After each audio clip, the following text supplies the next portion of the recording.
سوال میرا اصول حدیث کے اوپر ہے، اور اسپیسیفکلی نزول مسیح کے کنٹیکس میں نزول مسیح کی جو احادیث ہیں، کیا ایسا پاسبل ہے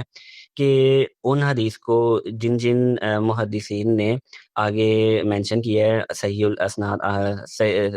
اصل سندوں کے ساتھ، انہوں نے ان پر اعتراض صرف اس وجہ سے نہ کیا ہو کیونکہ وہ ایک عقیدہ سینہ بہ سینہ چلتا رہا تھا، اس پر کسی کو بھی کوئی اعتراض نہیں تھا؟ اگر کوئی ایسی چیز ہوتی کہ وہ سینہ بہ سینہ نہ چلتا، اعتراض بھی کسی کو کوئی نہیں تھا، تو وہ اس وجہ سے تھا کیونکہ متن اس کا درست تھا، کسی کو بھی اس پہ کوئی اعتراض نہیں تھا، اس وجہ سے محدثین نے اسے ایکسیپٹ کیا۔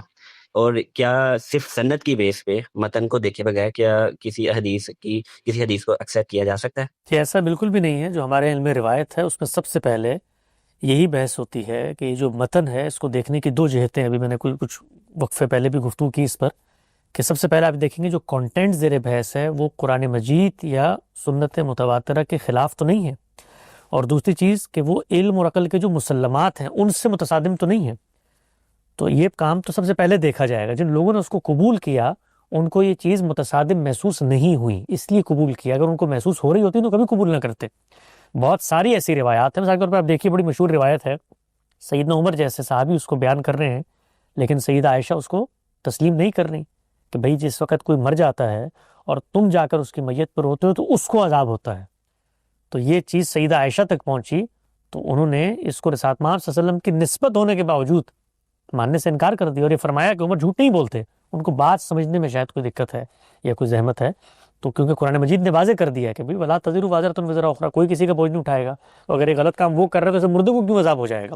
تو چیزوں کے اطلاقات کے اندر اختلاف ہو جاتا ہے۔ تو ہمارے ہاں بہت ساری روایات جن پر آج بعض لوگ اٹھ کے درایت کی بنیاد پہ تنقید کر رہے ہیں، وہ اطلاق میں ان علماء یا محدثین کے فہم سے اختلاف کر رہے ہیں جن کو جو کانٹینٹ ہے، جو متن ہے، وہ قرآن مجید کے خلاف محسوس نہیں ہوا۔ نزول مسیح کے باب میں قامدی صاحب نے جو تفصیل سے اپنے نقطہ نظر بیان کیا ہے اس میں یہ چیز ان کو محسوس ہوئی کہ قرآن مجید کے 3 مقامات جو ہیں وہ اس تصور سے بالکل مختلف جگہ پہ کھڑے ہوئے ہیں۔ تو پھر روایت پر اب غور کیا جاتا ہے کہ بھئی پھر روایت میں اصل بات کیا ہے، تو اس کے نتیجے میں جو اصل بات تھی وہ اس سے بالکل مختلف سامنے آئی، اور جو اصل بات سامنے آئی وہ قرآن مجید کے جو اب بیانات ہیں ان سے کانٹرڈکٹ کرتی نہیں۔ دوسری یہ چیز تھی کہ کیا ایسی پاسبلٹی ہے کہ محدثین نے